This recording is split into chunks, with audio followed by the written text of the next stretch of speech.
Kia ora, I'm Sharon Brett Kelly. Today on The Detail. It's an ugly word for an ugly phenomenon. Greedflation is the new buzzword in economics.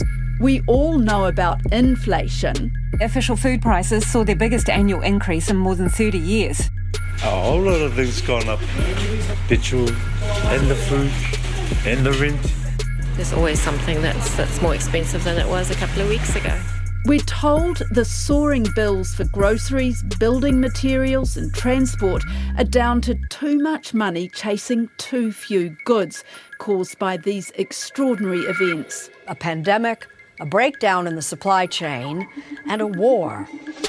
The Reserve Bank responds by hiking the official cash rate again and again and again to try to control inflation.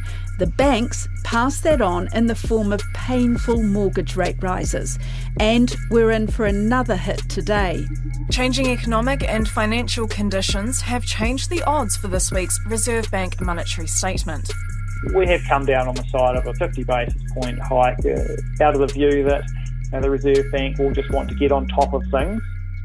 But what if corporates are using the inflation excuse to jack up prices even when their costs have stayed the same or even fallen? And what if, as a result, they're raking in big profits, which in turn push up inflation? Well, that's what they call greedflation.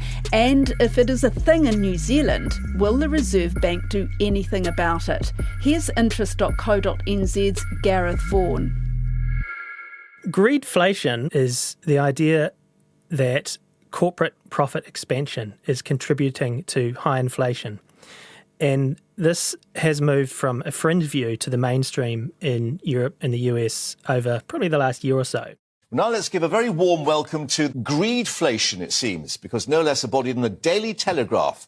Remember, often referred to as a Tory graph, this morning took big business to task for seemingly picking our pockets while blaming the evils of inflation. And there's a debate going on about it in Australia. Major Australian companies have been reporting massive profits and they're having a big impact on inflation. Airlines, supermarkets, banks, energy companies have all been raking it in. But it hasn't really gained a lot of traction in New Zealand so far. There's a German economist at the University of Massachusetts called Isabella Weber, who's been at the forefront of raising the profile of this what's known as profit-driven inflation, which is now featuring in serious financial news media such as the Wall Street Journal, Financial Times and Bloomberg, and being taken seriously by at least some central bankers. It's something of a challenge to the orthodox economists' view that, of sort of too many dollars chasing too few goods, and suggests that micro as well as macroeconomic factors are causing inflation. Now, another high-profile promoter of the idea is the UK-based chief economist at UBS, which is one of the biggest banks in the world. He's called Paul Donovan. And he argues that profit margin-led inflation, as he puts it, is the third wave of inflation experienced in so-called developed country economies since the COVID-19 pandemic. In certain sectors, companies expanding their profit margin, telling customers, look, we've got to pass on these price increases, but they're not passing on the price increase. They're pricing on the price increase and a bit more. But the idea really is that companies are able to put up their prices perhaps by more than they need to and expand their profit margins by saying, hey, look at all these problems in the world. It's, pushing up our prices. We're having to pay our staff more. It's costing us more to get our supplies that we need, our inputs that we need to make our products. So this is all causing our inflation. But the thing is that, under cover of actual inflation, are they pushing their prices up by more than they need to and hitting the consumer in the pocket?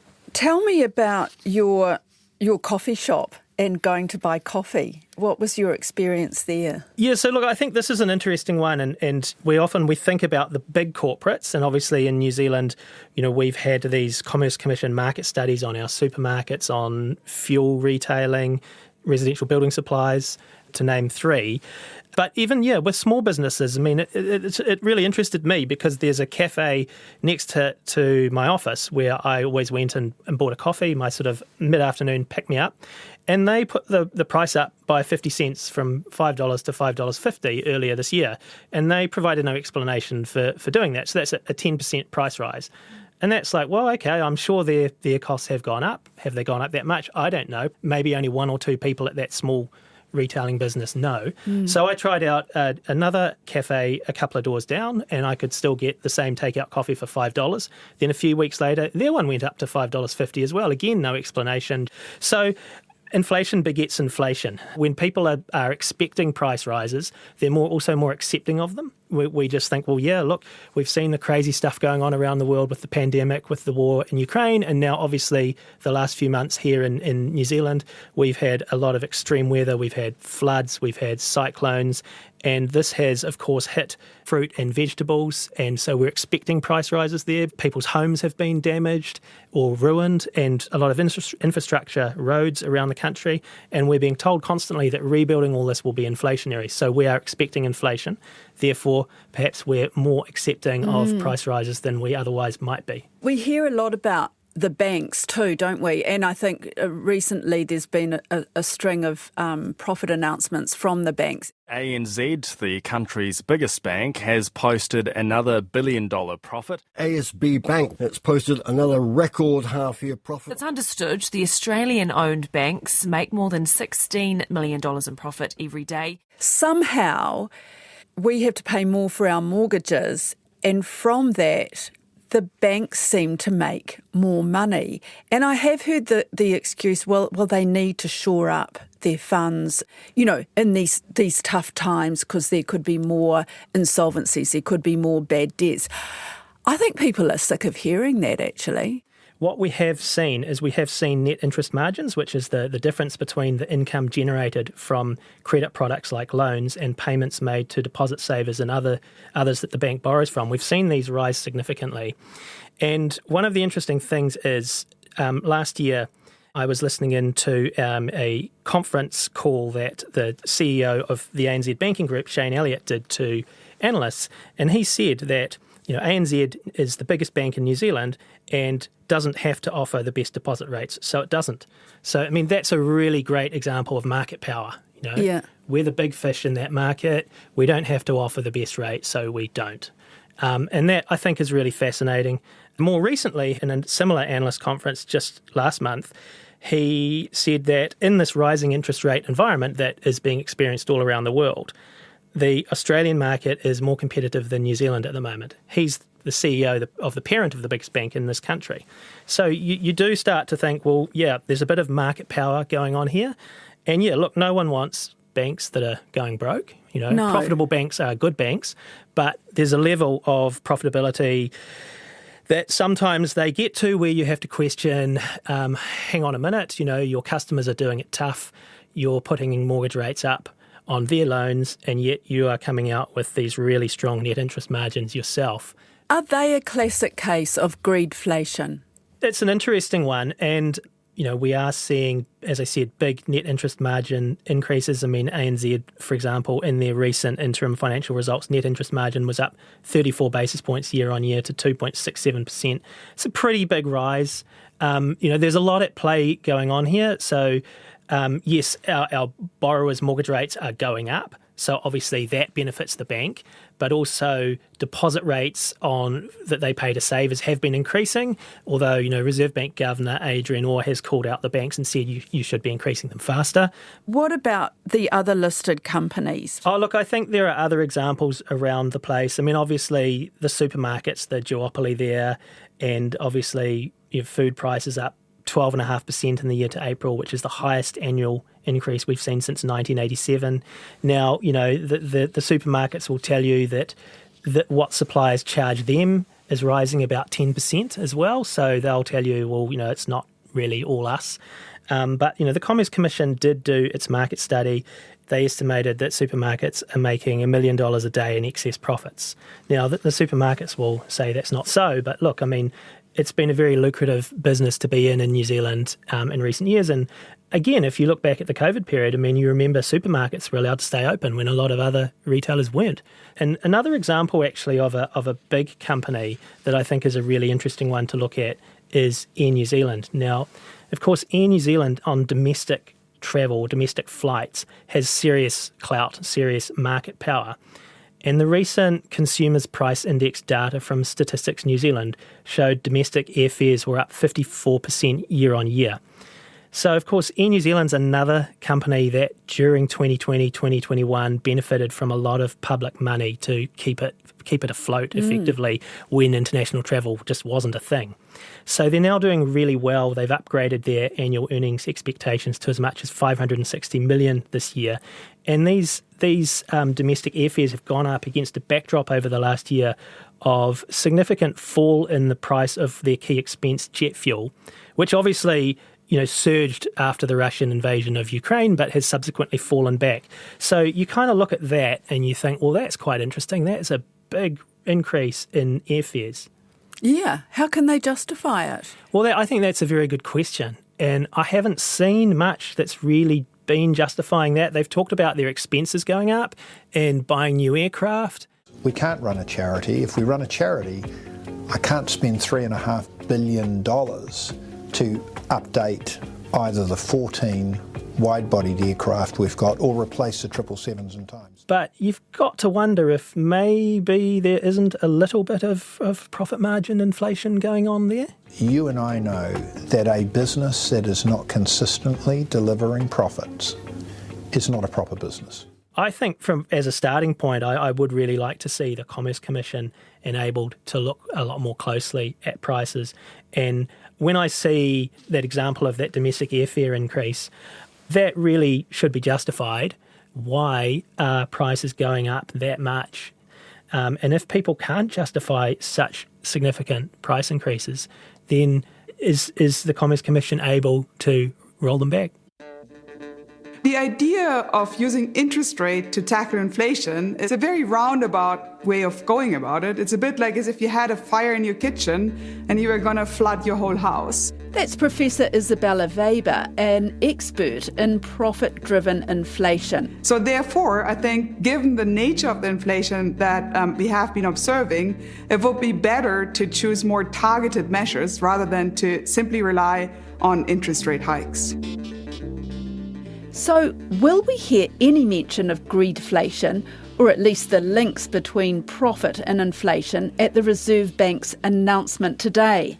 So, interestingly, here in New Zealand, the Reserve Bank's chief economist Paul Conway has said that we don't have great data on profits. He says, I think it's a real blind spot in how we measure our economy. But that's the trouble, isn't it? Yeah. How do you measure it? You need to sort of look at the RBNZ and say, well, hang on a minute, worrying about a wage price spiral, is that really the only thing you should be doing? They'll probably get asked about it in the press conference. Interesting. And I think it would be good just to get a few more comments out of them, because they have a mandate to watch inflation and fight inflation. And if this is a contributing factor and they're not looking at it, then they really ought to be. Why wouldn't they be looking at it? Because it kind of seems obvious. I think because it's outside of their traditional inflation fighting models. It's not something they have their very set models and they look at those models, and if the model's telling them this is happening or that's happening, then they react with their OCR. It just feels so unfair at the moment, doesn't it? I think the danger, I think, is that it's an outdated approach. And look, the whole process is still working its way through. The inflation fight we're still in the middle of it. So we think it might have peaked, but we don't really know yet. So we won't know for months or even another year or two as to how successful their fight against inflation has been. But I think you've always got to be questioning whether you're using the right tools and whether there's other things you could be doing. Do you believe in greedflation? No, I think I'm a bit of a sceptic on the idea of greedflation, Sharon. Not everybody buys the greedflation argument, including Michael Cameron, Professor of Economics at University of Waikato. I don't think that anybody who is promoting the idea of greedflation has given us a really good idea of what it is that they are referring to. Is it any time that someone's raising a price that might be greedflation? It seems to be a case of, I know it when I see it, rather than having a very good definition of what it is. The banks, for example, they're making record profits and our interest rates are continuing to rise. Is that justifiable? Well, I think when you look at the interest rates that the banks are charging, For the most part, it just follows the official cash rate that the Reserve Bank is imposing. Is it? So there's no room for them to be more competitive? Well, there's a little bit of room for them to make adjustments alongside that, but they are competing with each other, of course. And so if one of them is charging a higher rate substantially than the others, then the other banks will simply come and undercut them. What about airlines? I mean, they're charging a heck of a lot more now, and yet their fuel prices aren't as high as they used to be. Yeah, Air New Zealand is a good example. But there's something else going on there as well. They haven't had a lot of competition. So as we were coming out of the pandemic, Jetstar had pretty much wound down. Air New Zealand didn't have a lot of competition, and we'd expect higher prices when there's less competition. I'm not convinced that they're trying to hide behind some sort of smokescreen of inflation, but really there's a real competition issue there. The thing is, though, we're talking about domestically, and Air New Zealand and Jetstar are the only ones in the market, and sometimes it's just Air New Zealand. It's been that way for a long time, and yet the airfares pre-COVID weren't, or even sometimes during COVID, when they were allowed to fly, were nothing near what they are at the moment.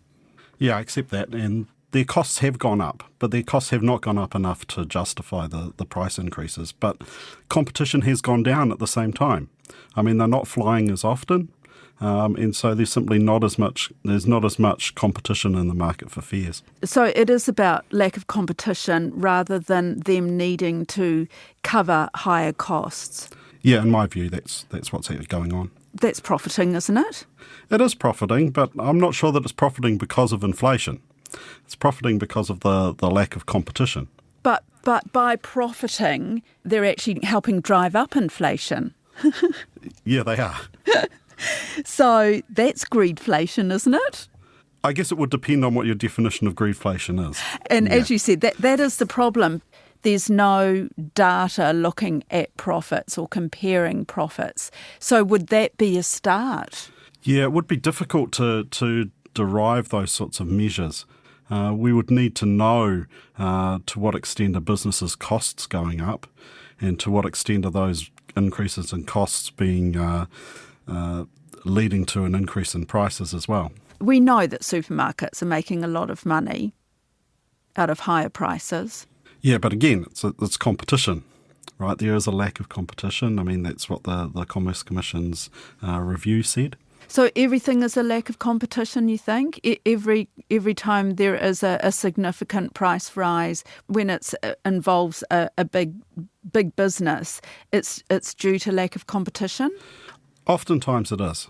Do you not buy what the economists and others are saying in Europe and the US? It's being taken a lot more seriously there and even in Australia. Yeah, I think there's a real difference between the US or Europe from New Zealand, and oftentimes we do take the arguments that are being made overseas and think that they might apply to New Zealand, but we are a small market.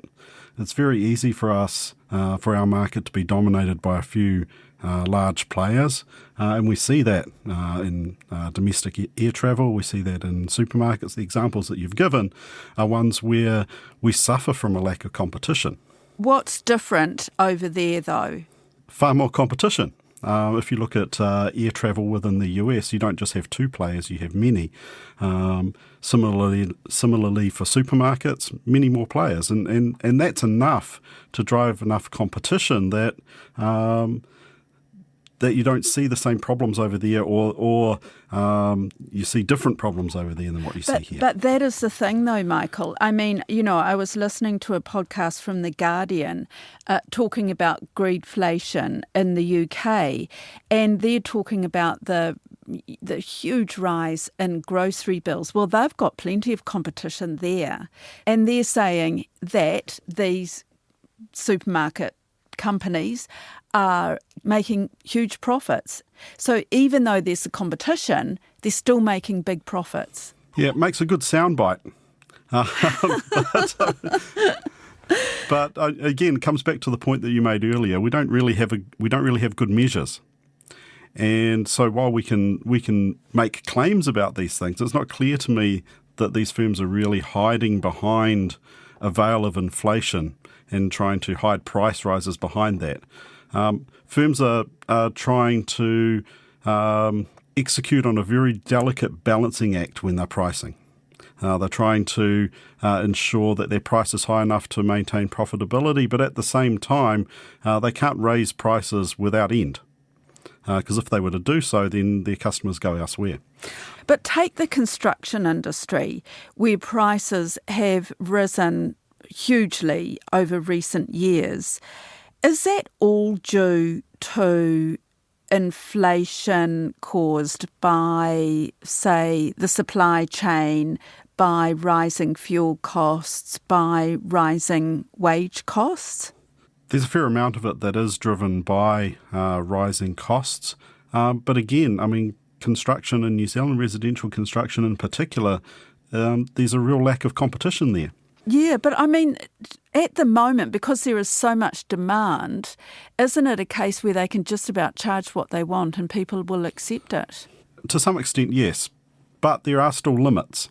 They can't simply raise prices without limit. Do we just have to accept that we've got inflation, the Reserve Bank is probably going to put up the official cash rate, which means that the banks are probably going to raise their interest rates again, and there's nothing else that can be done about it?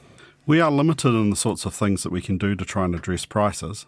Price controls sound like a really attractive option, but we know that they have really pernicious effects. Yeah, I think unfortunately, it's difficult not to be a little bit fatalistic. We do kind of have to ride this out. We're going to feel some pain. Yeah, as the Reserve Bank raises interest rates, people with mortgages are going to face some pain. It's going to be passed on to people who are renting as well with higher rents. We are going to face some pains as we try to lower inflation. Price caps or price controls, what's wrong with them? So price controls have a real problem in the sense that when you set a price control in place, it doesn't allow the market to adjust. We know from decades of experience when price controls are in place, one of the things that we get is shortages.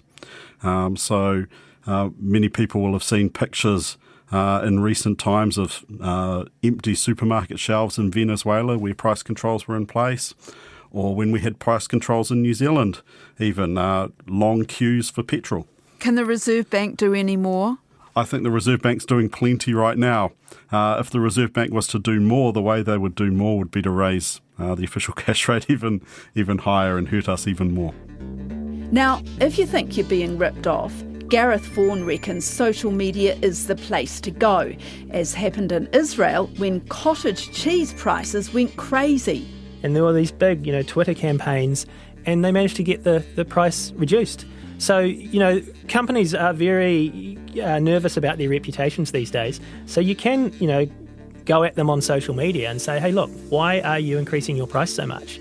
Another thing I think that these companies need to be thinking about as well is that if they are pushing through profit margin-led inflation that is contributing to the high inflation that we are experiencing, they risk contributing to the Reserve Bank continuing to increase interest rates, thus, pushing the economy potentially towards a recession and higher unemployment, and ultimately that won't be good for their business. That's it for today. I'm Sharon Brett-Kelly. The Detail is supported by the Public Interest Journalism Fund. This episode was engineered by Phil Benge. Our producers are Sarah Robson and Bonnie Harrison. And thanks to Gareth Vaughan and Michael Cameron. Ka kite.